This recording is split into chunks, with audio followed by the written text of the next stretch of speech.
उसके लिए वो एक नई एनवायरनमेंट है, चाहे हालत जो है उसके लिए 4-5 मिनट तक रहे उसके ऊपर, फिर उस बाद में उसको मतलब ये ध्यान आ जाए, ख्याल आ जाए कि मैं वहीं पे था। तो ये एक चीज़ है जो आपको बता रही है। इसी तरह बाज़ दफ़ा ये लोग वॉक पे गए हुए होते हैं, घर का रास्ता भूल जाते हैं, तो ये वाली जो कैफियत होती है ये नॉर्मल मेमोरी से हट के होती है। अगर ऐसी कोई सिचुएशन हो रही है, अच्छा, या उसने नमाज पढ़ी, ठीक है, अब रकत किसी ने पढ़ते पढ़ते अगर आदमी को थोड़ा सा डाउट हो रहा है, वो तो एक अलग चीज़ है। एक है कि उसको बिल्कुल याद ही नहीं रहा कि नमाज पढ़ी, उसने पूरी नमाज दोबारा पढ़ ली जाके अपनी, तो इन चीज़ों से आदमी को थोड़ा थोड़ा इशारा मिलने लगता है। फिर इनके अंदर इन लोगों में जिनमें ये मेमोरी की प्रॉब्लम्स होती हैं, इनके साथ बाज़ दफ़ा थोड़े और भी प्रॉब्लम शुरू हो जाती हैं, डॉक्टर जैसे। साहब सॉरी आपको इंटरप्ट करता हूँ, एक कॉलर और आ गए हैं लाइन पे। हेलो। हेलो, अस्सलाम वालेकुम। वालेकुम, अपना नाम बताइएगा और कहाँ से फोन कर रही हैं? जी डॉक्टर साहब, मेरा नाम नेहा है और मैं पेशावर से बात कर रही हूँ। जी फरमाइए, आपका सवाल क्या है?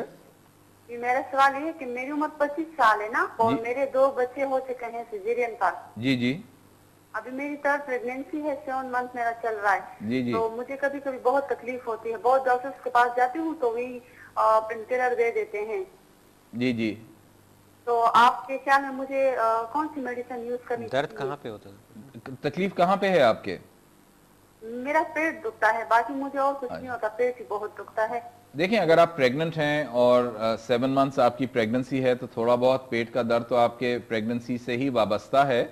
प्रेगनेंसी के अंदर 3rd ट्राइमेस्टर यानी 7 महीने में सिंपल पेन किलर्स जो है वो सबसे बेहतर है। कोई ज़्यादा पेचीदा किस्म के पेन किलर्स ना लें, जो मामूली किस्म के होते हैं। अगर पैनाडोल, पॉन्स्टैन, इस किस्म की चीज़ें हैं और उसी से आपका दर्द दूर हो जाता है। इस पीरियड में प्रेगनेंसी के आम तौर पे अक्सर दवाएं जो होती हैं वो लेना सेफ हैं, लेकिन फिर भी एहतियातन वो दवाएं लें जो कि बिल्कुल सिंपल और बेसिक किस्म की दवाइयां हैं। तो और अगर के दर्द मुसलसल है और दवाइयों के बावजूद नहीं जाता है, तो अपनी गायनेकोलॉजिस्ट को दिखाइए कि कभी कभी जो पेट में बच्चा होता है उसके सर से या उसके जिस्म के दबाव से नसों पे या और चीज़ों पे उससे भी तकलीफ उठ सकती है। तो अगर दवाओं के बावजूद तकलीफ आपकी कायम रहती है, तो फिर हो सकता है कि आपके गायनेकोलॉजिस्ट 1-2 आपके टेस्ट करा के और कुछ मुख्तलिफ या ज़्यादा स्ट्रॉन्ग दवा तजवीज़ करें। अच्छा, इसमें एक चीज़ मैं ऐड कर दूं कि 7 मंथ ऑनवर्ड जब यूट्रस ऊपर जा रहा होता है तो ये स्टमक पे भी थोड़ा प्रेस करता है, तो बाज़ दफ़ा इन पेशेंट्स को रिफ्लक्स होता है, तेज़ाबियत जो है वो ऊपर आती है और गैस्ट्राइटिस होती है स्टमक में, तो उसकी वजह से भी हो सकता है इनको। तो उसके लिए भी जैसे आपने बताया, उस सूरत में तो मतलब आपको खासतौर पर पैनल G6 पे और भी मोहतात होने और की भी ज़रूरत मोहतात है, होना चाहिए, वो ये इसलिए खा कि रही उससे हैं रिफ्लक्स और मजीद आपकी ज़्यादा हो जाएगी। तो उसकी ठीक है डॉक्टर साहब, बात हो रही थी हमारी कि ये जो सटल चेंजेस और मेमोरी की जो बात हो रही थी कि मतलब एक आम माहौल के अंदर वो कंफ्यूज हो जाएं या घर का रास्ता भूल जाएं वगैरह वगैरह। और जैसे आपने कहा कि कभी कभी कि माइल्ड सा इन्फेक्शन होता है, पेशाब का इन्फेक्शन है या कोई और इन्फेक्शन है, उसके वजह से मतलब ये बॉर्डर लाइन पे होते हैं, थोड़ा सा इनका मतलब कंफ्यूजनल स्टेट एक आ जाती है। तो घर वाले क्या करें? Should they sit it out, wait for a little while कि शायद बेहतर हो जाए, या फौरी तौर पे ले जाके दिखाएं अपने रिश्तेदार को? इसमें बाज़ दफ़ा इवन ये होता है कि इवन वो अपने से कोई उनका कज़न वगैरह जिसको अच्छी तरह जानते हैं उसको कुछ देर के लिए पहचान नहीं पाते हो, तो ये भी साइंस है। नाम भूल जाते हैं अक्सर लोगों जी का। जी, नाम भूल जाते हैं बिल्कुल लोगों का। वो डॉक्टर साहब, एक और कॉलर है लाइन पे, उनका सवाल ले लेते हैं। हेलो। जी अस्सलाम वालेकुम। वालेकुम हुजूर, अपना नाम मैं बताइए। जावेद भट्टी बात कर रहा हूँ कराची से। जी जी ज़की साहब फरमाइए। हाँ, वो ना मैं शुगर भी है मुझे और वो मेरे खून में कमी आ रही है, तो इसकी कोई वजूहत बता दी। उम्र कितनी है आपकी? उम्र मेरी है 52 साल। 52 साल है। और ये खून में कमी जो आ रही है ये कब से आपने नोटिस की? ये शुगर की वजह से ना कुछ वीकनेस होती है ना। नहीं, आपने कहा खून की कमी आ रही है, तो ये खून की कमी का कब आपको पता लगा? ये जब पाँव में दर्द और ये बाजों में थकन सी महसूस होती है। तो कोई टेस्ट वगैरह आपने कराए कि इसकी वजह से खून की कराए कमी? थे। हाँ, उसमें खून की कमी आई थी? जी जी। अच्छा ठीक है, चल डॉक्टर साहब से मशवरा लेते हैं। अच्छा, 52 ईयर ओल्ड डायबिटिक और एनीमिया है कि खून की 52 कमी ईयर है। ओल्ड है। अब इन्होंने टेस्ट तो शायद अपना कराया नहीं है मेरे ख्याल से। कह रहे हैं कि टेस्ट कराया कराया अच्छा। तब इसमें सबसे कॉमनली जो चीज़ होती है एनीमिया ऑफ क्रोनिक डिजीज होती है, राइट। जो बीमारियां काफ़ी अरसे तक, तवील अरसे तक रहती हैं, उनका बोन मैरो पे या हमारे गूदे पे इस तरह असर होता है कि वो उसके जो सेल जिस तरह बनने चाहिए उनकी प्रोडक्शन उस तरह नहीं होती, तो उसकी वजह से खून की जो है वो एनीमिया ऑफ क्रोनिक डिजीज कहती है, उसकी वजह से कमी होती है। वो जो इनके खून का टेस्ट करा है उसमें मैंने रेड सेल का साइज होता है वो हम देखते हैं, इसमें वो साइज नॉर्मल ही रहता है, नॉर्मोसिटिक नॉर्मोकोमिक एनीमिया होता है। तो अगर वही है तो उसमें तो बेसलाइन जो इनकी जो डायबिटीज़ है उसका कंट्रोल बहुत अच्छा होना चाहिए, शुगर इनकी कंट्रोल रहनी चाहिए। सही। ठीक है, वो चीज़ होती है। दूसरा फिर हम आयरन के सप्लीमेंट्स वगैरह देते हैं, वो देखते हैं, या फिर ये है कि अगर इसके अलावा कोई और वजह हो तो फिर वो रूल आउट करनी पड़ेगी। लेकिन उसके लिए बेस्ट चीज़ ये है कि अपने जो भी ये फिजिशियन है या कंसल्टेंट हैं उसके पास जाएं, उन पर रब्ता कायम करें। सही है, इसलिए कि 52 के एज पे मतलब Unusual है जी, हाँ, अनीमिया unusual होना नहीं होना चाहिए, नहीं और अगर है तो इट मेरिट्स फर्दर उसका इन्वेस्टिगेशन। investigation। डॉक्टर साहब, एक ब्रेक का मुझे इशारा आ रहा है, एक छोटे से ब्रेक पे जाते हैं, ब्रेक के बाद फिर इंशाल्लाह गुफ्तगू यहीं से दोबारा शुरू करेंगे। नाजरीन हमारे साथ हैं तो उनकी कॉल पहले ले लेते हैं। हेलो। अस्सलाम वालेकुम। वालेकुम जनाब, कहाँ से रिंग कर रहे हैं और अपना नाम भी बताइएगा। मेरा नाम जुल्फिकार है, मैं कराची से बात कर रहा हूँ। जी जी, फरमाइए, आपका क्या सवाल क्या है।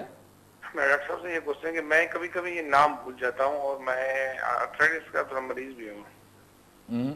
आर्थराइटिस के मरीज हैं और कभी कभी नाम भूल जाते हैं लोगों की। आप एज कितनी है आपकी। जी मेरी एज है 54। 54। और कब से आपने ये नोटिस किया है कि लोगों के नाम भूल जाते हैं। मुझे तकरीबन ये 7-8 माह हुए हैं। 7-8 माह। और मतलब के दोस्तों के, घर वालों के नाम भूल जाते हैं, या वो लोग जिनसे मतलब शादो नादिर मिलते हैं। नहीं नहीं, दोस्तों के, अक्सर दोस्तों के, अपनों को तो नहीं, दोस्तों को आते हैं। डॉक्टर साहब 54 ईयर ओल्ड। जी, इनकी काफ़ी एज कम है, तो उस हिसाब से इनको जिस बीमारी की बात करी थी वो तो डिमेंशिया थी। अच्छा, इसमें ये होता है कि डिमेंशिया भी मुख्तलिफ किस्म का होता है। जो जिस बीमारी की हम बात करते हैं एल्जाइमर्स डिजीज़ है, जो उस एज में होता है। फिर और भी डिमेंशियाज होते हैं ओल्ड एज में, मल्टी इन्फार्क्ट डिमेंशिया होता है, वास्कुलर डिमेंशिया होता है, लीवी बॉडी होता है, पार्किंसंस के साथ डिमेंशिया होता है, सब कॉर्टिकल डिमेंशिया होता है, फ्रंटल डिमेंशिया, वो सब एक डिफरेंट क्लासिफिकेशन है। एक चीज़ होती है सेकेंडरी डिमेंशिया, जिसमें बॉडी के अंदर कुछ और चेंजेस ऐसे होते हैं जिसकी वजह से दिमाग की मेमोरी पे इफेक्ट पड़ता है। वैसे तो जो ये बता रहे हैं मुझे इतना सिग्निफिकेंट नहीं लग रहा, लेकिन अगर और चीज़ों को देखा जाए तो बाज़ दफ़ा जो सेकेंडरी डिमेंशिया है जो इनकी एज में हो सकते हैं, उसमें से विटामिन B12 की डेफिशिएंसी है, उसकी वजह से मेमोरी में प्रॉब्लम्स होती हैं, उसकी वजह से हो सकता है। दूसरा डिसऑर्डर होता है थायराइड का डिसऑर्डर।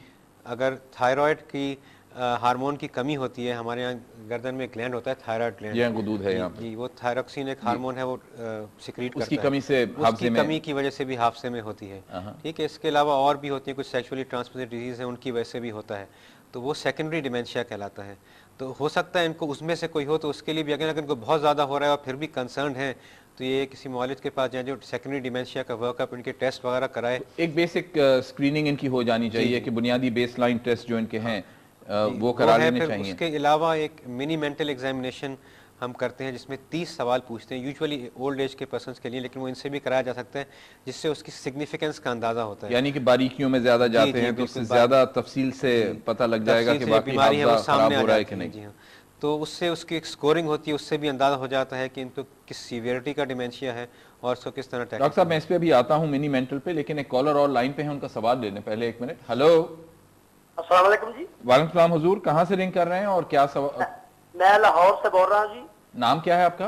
रहमत अली भट्टी। जी रहमत साहब, क्या सवाल क्या है। सर ये मैं पुलिस में जॉब करता हूँ। जी जी। तो मेरी आंखों के ना इर्द गिर्द शाइयाँ पड़ गई हैं। अच्छा।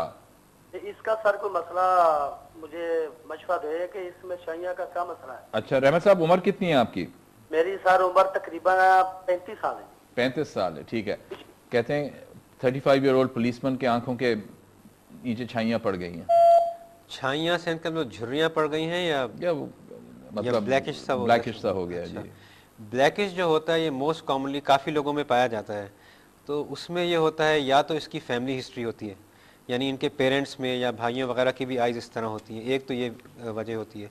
उसके अलावा अगर जिन लोगों के अंदर एलर्जीज कॉमन होती हैं, जिसमें रनिंग नोज है, साइनोसाइटिस है, अगर वो बहुत कॉमन हो तो उन लोगों में भी ये चीज़ पाई जाती है। अच्छा, एक और वजह इसकी ये होती है अगर आदमी बहुत कम सोए या बहुत ज़्यादा सोए, यानी वो अगर 8-10-12 घंटे दिन में सो रहा है या वो सिर्फ 4 घंटे 3 घंटे रोज़ रात को सो रहा है, तो उसकी वजह से भी ये हो जाता है। दूसरा इसमें एक प्रिकॉशन ये होती है, जैसे पुलिस वाले हैं, बाहर होते हैं, धूप में होते हैं, उनको डार्क ग्लासेस यूज़ करनी चाहिए, तो उससे डेफिनेटली इस पर थोड़ी सी हेल्प मिलती है। एक और कॉलर है डॉक्टर साहब लाइन पे, इनसे भी सवाल ले लेते हैं। हेलो। अस्सलाम वालेकुम सर। वालेकुम सलाम हुजूर, अपना नाम बताइए और रिंग कहाँ से कर रहे हैं। सर फरीद अहमद बोल रहा हूँ इस्लामाबाद से। जी फरीद साहब, क्या सवाल है। सर मेरा सवाल बस ये है कि मेरा अभी हाल ही में एक्सीडेंट हुआ था सर। जी जी। तो काइंडली मैं सिर्फ ये पूछना चाह रहा हूँ कि मैं इतना सिर्फ डॉक्टर साहब से पूछना चाह रहा हूँ कि मैं मतलब मेरा प्लास्टर चढ़ा हुआ है, तो मैं एलर्जी के लिए ट्रिटोन की गोली खा रहा हूँ। अच्छा, मतलब कहाँ पे है या नहीं। कहाँ पे प्लास्टर चढ़ा हुआ है। टांग पे सर। टांग पे। और ये एलर्जी कहाँ हो रही है आपको। सर ये हल्की सी जिस्म पे, क्योंकि वो मेरे ख्याल मैंने एंटीबायोटिक इंजेक्शन वगैरह लगवाए थे, उससे हुई है। मुझे लग रहा है गर्मी की वजह से शायद ना हल्की सी खारिश सी महसूस होती है, हल्के से धप्पड़ से निकल रहे। तो कब से है ये एलर्जी और कब से ये पेरेटॉन ले रहे हैं आप? ये सर मैं तकरीबन जब से ये एक्सीडेंट हुआ मेरा, तकरीबन पिछले महीने हुआ था। अच्छा। मुझे इतनी खारिश होती तो मैं ये ले रहा हूँ, मतलब मैं डॉक्टर साहब से पूछ नहीं पाया, तो इत्तेफाक से मैंने अभी कॉल कर ली तो नंबर भी मिल गया। चलें आपके सवाल का जवाब देते हैं इंशाल्लाह, डॉक्टर साहब से पूछते हैं। एलर्जी का जो ये बता रहे हैं, अब इसमें काफी टाइम का ड्यूरेशन आ रहा है इसमें, यानी 1 महीने से है। आफ्टर द एक्सीडेंट, तो फिर वो भी जो ये कह रहे हैं कि दवाई की वजह से, वो तो Unlikely। अनलाइकली है, बहुत कम चांस है कि दवाई की वजह से हो। एन मुमकिन है किसी और चीज़ से, या तो इनकी डाइट में कोई ऐसी चीज़ होगी उससे हो रहा होगा, या फिर इनके कपड़े इस तरह के जैसे कॉटन के कपड़े लोग पहनते हैं वो नहीं होंगे, या हो सकता है अगर उस एरिया में जहाँ पे प्लास्टर लगा हुआ है उसकी वजह से अगर कोई चीज़ मतलब वहाँ पे रब कर रही है जिससे इनको एलर्जी हो रही है तो वो हो सकती है, या जैसे जिस जगह पे रह रहे हैं वहाँ का अगर कंफर्टेबल मौसम, मतलब उसका टेम्परेचर वगैरह कंफर्टेबल नहीं है, ज़्यादा गर्मी वगैरह है वहाँ पे, अगर स्वेटिंग हो रही है, पसीना आ रहा है, उसकी वजह से भी हो सकता है। हीट रैश भी हो सकता जी, है। हीट रैश भी हो सकती है। तो बेस्ट थिंग इसके मतलब अपने लिम इंजरी के लिए जिसके लिए प्लास्टर लगा है उसके लिए अपने जिस डॉक्टर को दिखाते हैं उनको एक नज़र दिखा दें, उनको तो दिखा दें डॉक्टर जी। साहब फिर जब तक देख भी एंटी लेंगे। एलर्जिक लेना चाहें तो ले सकते हैं, मगर दिखा दें उनको पहली फुर्सत में। ठीक है, ठीक है। डॉक्टर साहब एक और कॉलर लाइन पे है, वो सवाल भी ले लेते हैं। हेलो हेलो, वालेकुम सलाम, अपना नाम बताइए और कहाँ से फोन कर रहे हैं? सर मैं सरफराज बात कर रहा हूँ पिशावर से। जी हुजूर, फरमाइए क्या सवाल है? सर काइंडली बात यह है कि मुझे ना एक तो ये फ्लू होता है अमूमन ना, जी जी, और दूसरे नंबर पे मेरी जो लेफ्ट साइड जो है ना, खासकर जहाँ पे मैदा होता है जी जी, वहाँ पे गैस बना होता है। ठीक है।